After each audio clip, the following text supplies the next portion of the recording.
conversation, the big question remains after what has arguably been an unpredictable and volatile 2022. What does 2023 hold in store for India in an emerging market landscape, and arguably the emerging markets in a global market landscape? And somebody who's done a lot of work, thematic work at that over the past few quarters, and some of their notes or some of his notes have reached me in the last few days. I'm very happy to host Mr. Simon Powell. He's Global Head of Thematic Research at Jefferies on this conversation to try and pick his brains around what are his thoughts about the current landscape. Simon, great having you. Thanks for joining in. Hope all is well. Yeah, all's great. Thanks for hosting me. It's nice to chat again.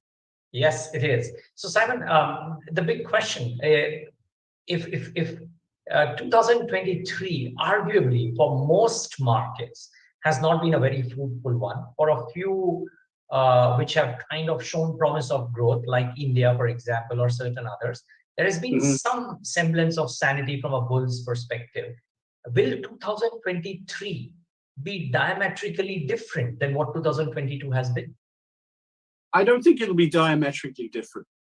In fact, I think 2023 will be quite challenging because, I'm not a global macro expert. I'm a thematic guy, but the reports and the things you're referring to, Jefferies just published an outlook for Asia in 2023, which pulls together some of our best ideas. There are a lot of things that can go one way or the other. So number one, we don't know whether Fed tightening has peaked yet or not.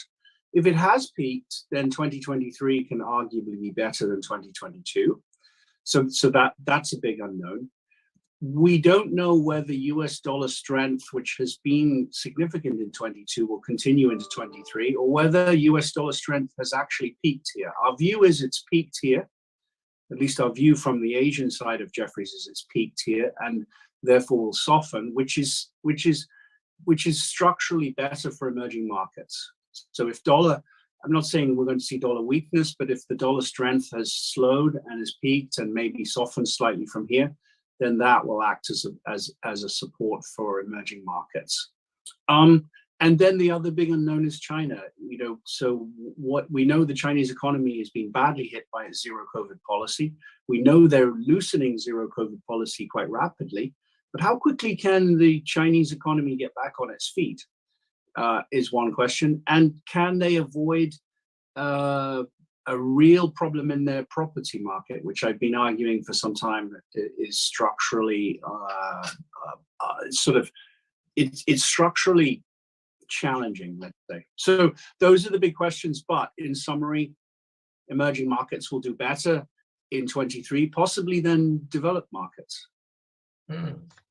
Interesting. Yeah, and on that note, Simon, one of your notes suggests that investors are crowded into developed markets and appear to under-own equities. So do you reckon that in EM as an asset class, by and large, there will be a flow of money into those markets for a better part of 2023? Oh, yes, definitely. I mean, look, emerging markets have underperformed developed markets for the last 2 years.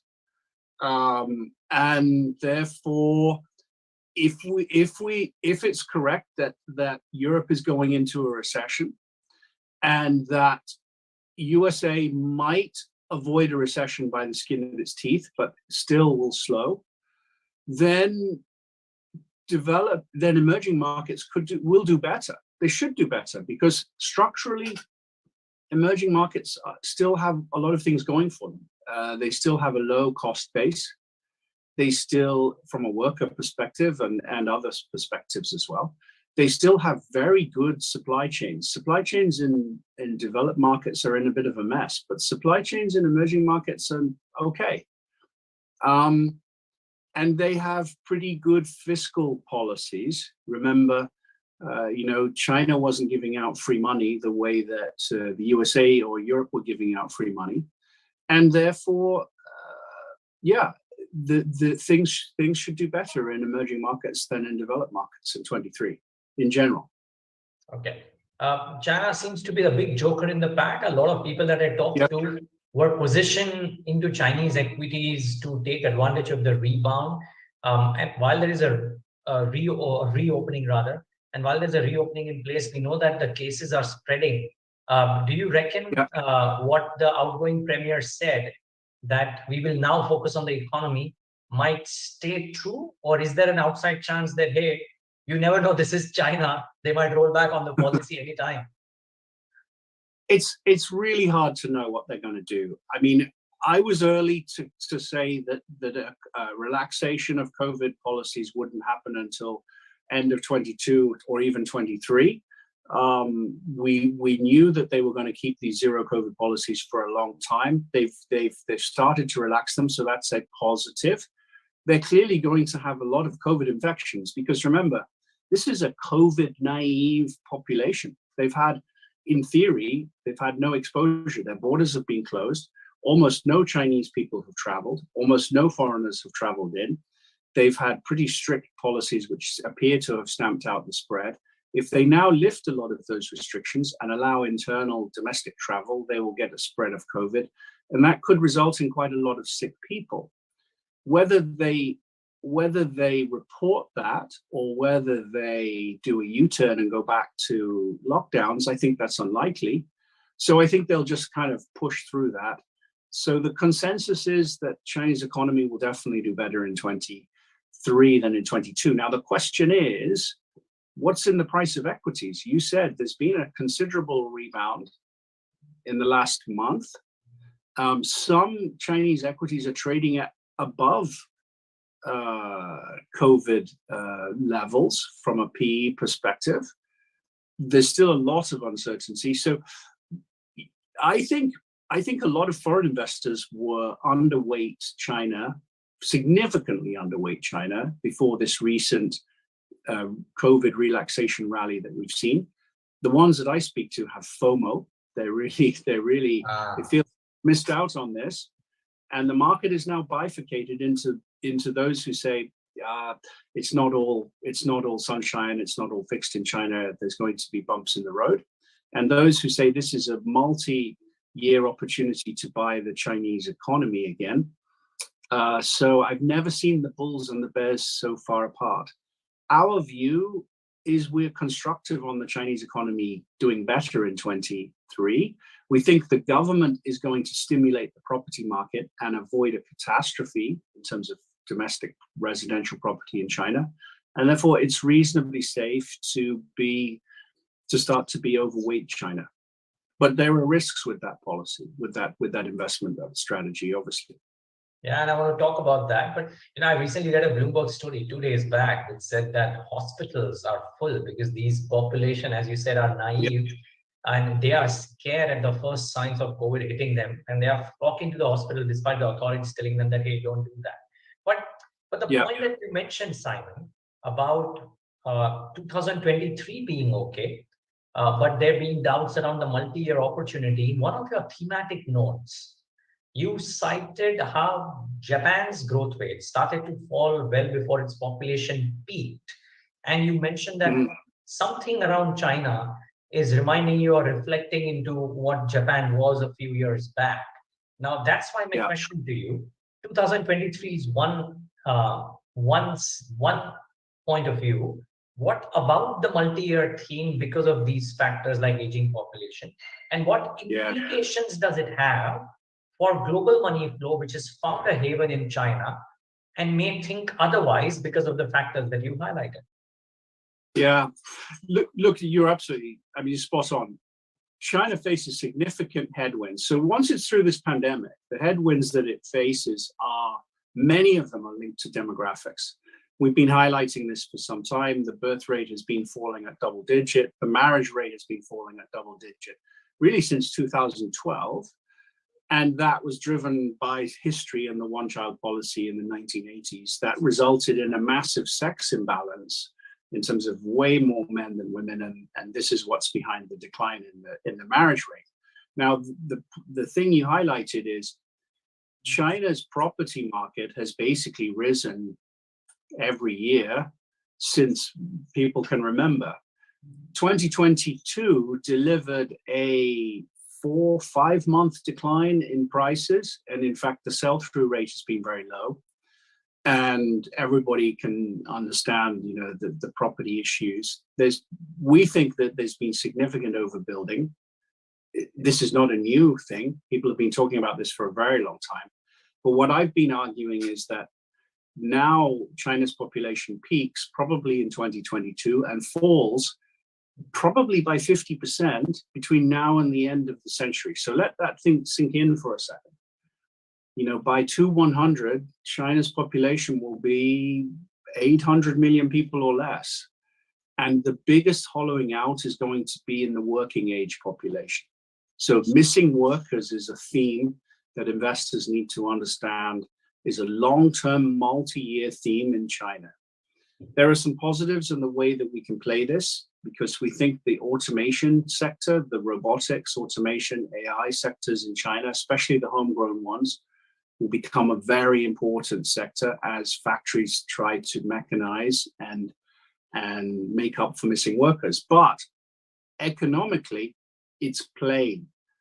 People should not expect the kind of economic growth rates that we've seen pre-COVID in a post-COVID China challenged with missing workers. So I don't know what the GDP numbers are, but they're definitely low single-digit numbers rather than, high single-digit or even double-digit GDP numbers. So investors need to factor that thinking into their China strategies. It's not a disaster. China will get through it. Japan got through it. But what is the big question is does China have enough firepower economically to keep stimulating the property market? And this is now what I highlighted in that note was that Japan's property market crash, let's call it what it was, that took place in the late 80s, has caused a multi-decade period of lost economic activity. If China has a similar deflation of a property bubble, then that is going to be very challenging. So how it goes back to your original question, how committed is the Chinese government, the Communist Party, to stable economic activity, or as Mr. Xi Jinping says, houses are for living in, not for speculating and investing. So yeah, we face an uncertain future, but I can say with certainty, demographics win every time. Most certainly. In which case, Simon, what are the investing implications of something like this over the course of a decade or two? Because a lot of money, China is a large market, attracting a lot of money. Investors that you speak to or you advise, do you reckon that some portion of that will shift, of that really long only money will shift away from China? I think it already has.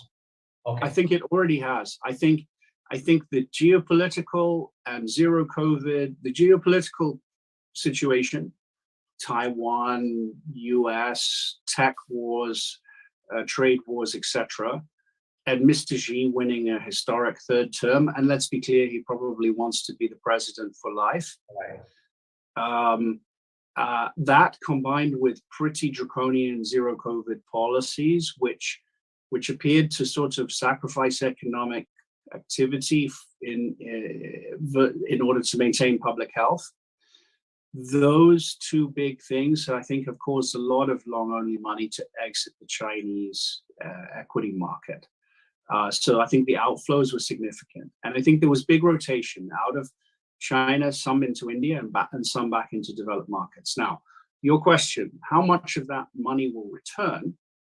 I think a proportion will return, but not necessarily all. But the positive is, if the Chinese government wants to rotate or move away from being residential property being the only form of investment that's available to ordinary people in China, because remember, 70% of household wealth is tied up in property. If they want to move that into something else, then we'll have there's opportunities for asset managers and pension funds to create alternative forms of saving and wealth creation, which might be Chinese equities. And so we see very large wealth management companies getting licenses, setting up businesses, and creating wealth management companies in China, right? All the usual household names that you would expect, and they've all been continuing to get regulatory approval to set up and run those businesses and to attract Chinese domestic investors to save with them. So, so that, I think that demonstrates to you that people are constructive on China, and we are too. You know, it isn't a binary thing. It isn't, you know, we saw all this stuff in 2022, you know, from various analysts, China's uninvestable, et cetera, et cetera. That isn't the case.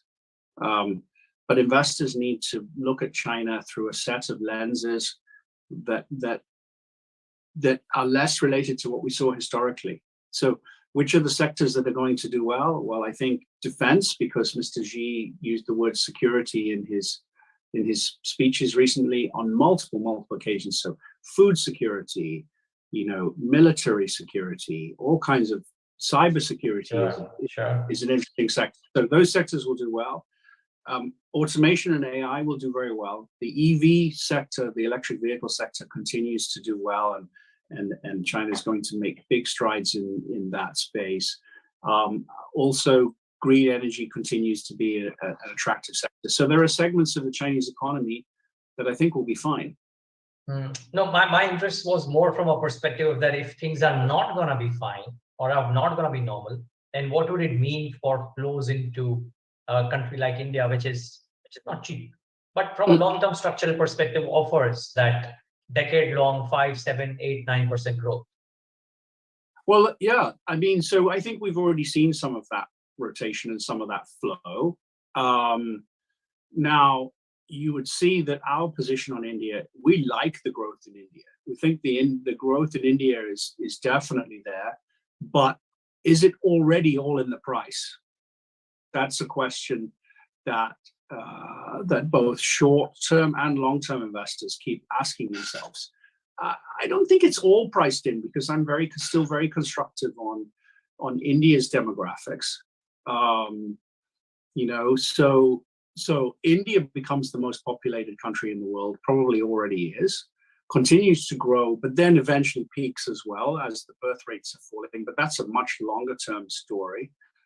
So, yeah, continuing to see flows into India, I think that's the case. Yeah, it offers a good long-term story from a multi-year perspective, and which is why it's so expensive. Yeah, and which brings me to the question of 2023, Simon. It is expensive from a near-term perspective, and a reopening of China, which is not too expensive.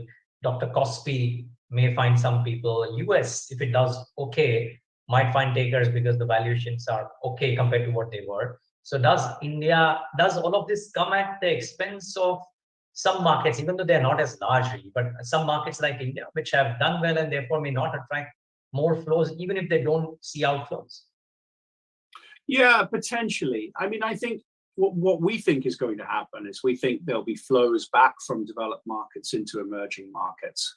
So I think that will be the rotation, and potentially out of Europe. I think Europe is the, you know, of all the markets, you know, Europe, you know, we would say emerging markets, then we would say US market, and then we would say European markets. I think Europe looks set to have a very challenging 2023 and beyond, because the energy crisis that Europe is facing as a result of its overdependence on Russian gas and so on, has just made their inflation numbers significantly higher than anybody else's. Wow.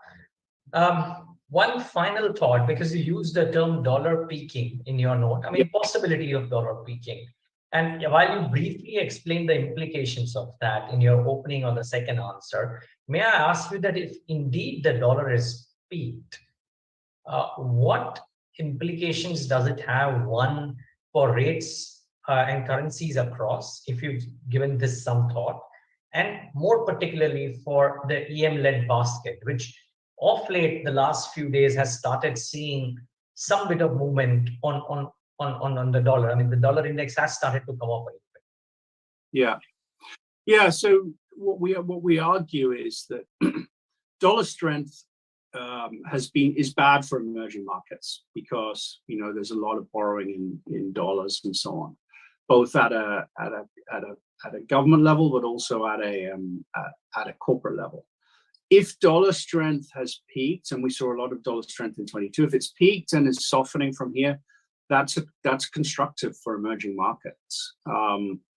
And yeah, it's really as simple as that. Now, I think that much smarter people than me are split on the view as to whether dollar really has peaked or not.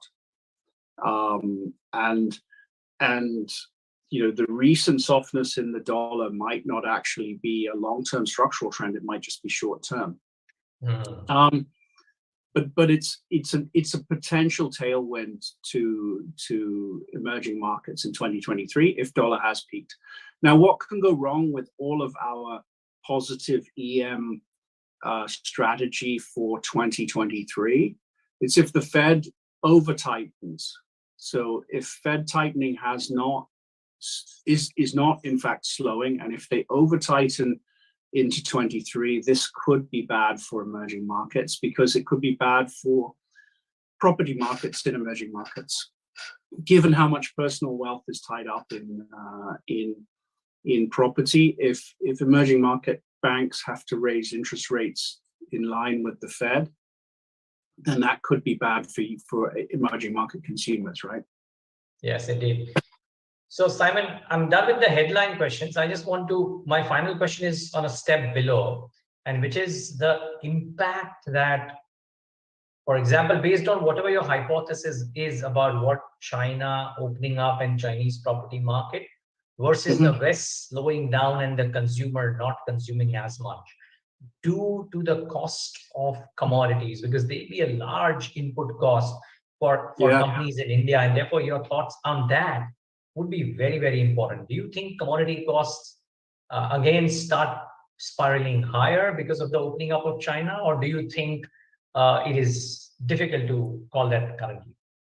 No, I don't think it's difficult to call that at all. I think all my work on the Chinese property markets shows me that China has significantly overbuilt residential property. So we see, and the Chinese government don't like me talking about this, but it's important to talk about it.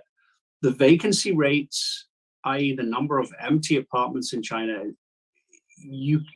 there's a lot of work being done on this in China, and you can see it at various levels across various cities, but in aggregate, it's something like 12 to 15%, right, of all apartments are empty or vacant, right? So either they've been built and no one's living in them, which is most likely. And in fact, you can see it in the gross floor area per capita. China has experienced the fastest growth in gross floor area per capita of any country that we've ever seen. So either the Chinese have been getting very rich and have been moving into bigger and bigger apartments, which there's an element of that being true, but I really get the sense that there's been quite a bit of overbuilding. And we've all read the stories about ghost cities and so on. So I think going forward, investors on a multi-year basis cannot expect the same level of construction that we saw for the last 2 decades. So there will be new construction, but nowhere near as robust or as large a construction rate as we've seen historically. So I think people arguing for a multi-year growth or super cycle in commodity prices, I think, are going to be disappointed. Copper, the price of copper today is telling you that already, and so on, which is why, by the way, that we're not as constructive on the Australian economy as some people potentially are. So, so from a commodity input price into the Indian economy, I wouldn't be too concerned. I think it's kind of consensus that oil prices are artificially high, not necessarily because of the war in Ukraine, but because of other geopolitical issues and issues within OPEC. So I think it's consensus that oil prices in a normalized environment should go lower. even if the Chinese economy comes back, it's not necessarily going to come roaring back, and therefore, result in higher oil prices. And so we think input prices into India are not going to be as high as people think, and that generally would be constructive, right? Most certainly, and that would be music to a lot of people's ears out here in India. But Simon Powell, this was lovely talking to you. Firstly, thank you for accepting our request to speak with us, and to you and your team and family, wishing you a very Merry Christmas and Happy Holidays. Yeah, thank you very much. Season's greetings to all of you and to your viewers as well. Thanks for having me on. Very happy to chat. Yep, the pleasure is ours. Viewers, thanks for tuning in.